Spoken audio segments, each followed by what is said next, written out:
Your blood sugar is supposed to rise after a meal. Let's talk about it. Hi, my name is Inab. I'm a dietitian, which means everything that I say on here is grounded in nutrition science. Yes, your blood sugar is supposed to rise after a meal, especially meals that contain carbohydrates. But somehow the internet and the wellness space has created a fear around it.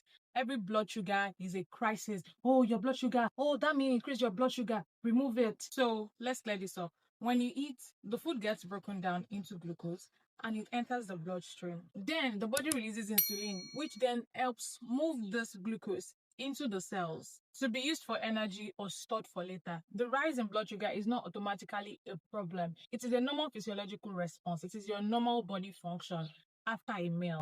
Goal was never don't let blood sugar rise. That would make no sense because you need energy and energy usually comes in form of glucose. That is where context matters. The issue is not blood sugar rise. The issue is how sharp the increase is, how long it stays elevated, and how the body responds to insulin over time. Eating a meal high in carbohydrate, especially refined carbohydrates with little to no fiber, can cause a faster spike because glucose enters the bloodstream more quickly. But when combined with protein, fiber, healthy fat, digestion tends to be slower and glucose enters the bloodstream more gradually, blood sugar response is more controlled. That is one of the many reasons balanced meals are encouraged. Healthy people experience blood sugar rise after a meal. It is not usually an evidence of disease. It is not usually an evidence of something is wrong with your body. The concern starts when blood sugar regulation becomes impaired consistently over time. Chronically elevated blood sugar, so the normal ranges from 120 to 140 milligram per deciliter.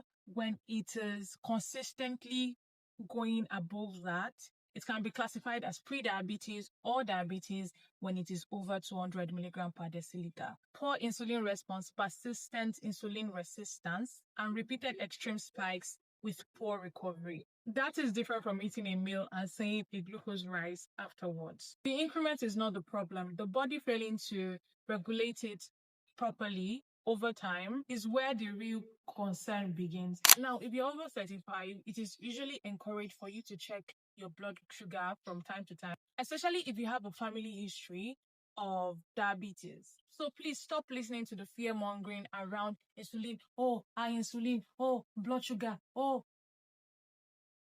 as long as insulin is doing its job properly, glucose is doing its job properly, and you are trying your best to eat in a balanced way, you have no problem. It is your normal body function. That is the way your body is supposed to function.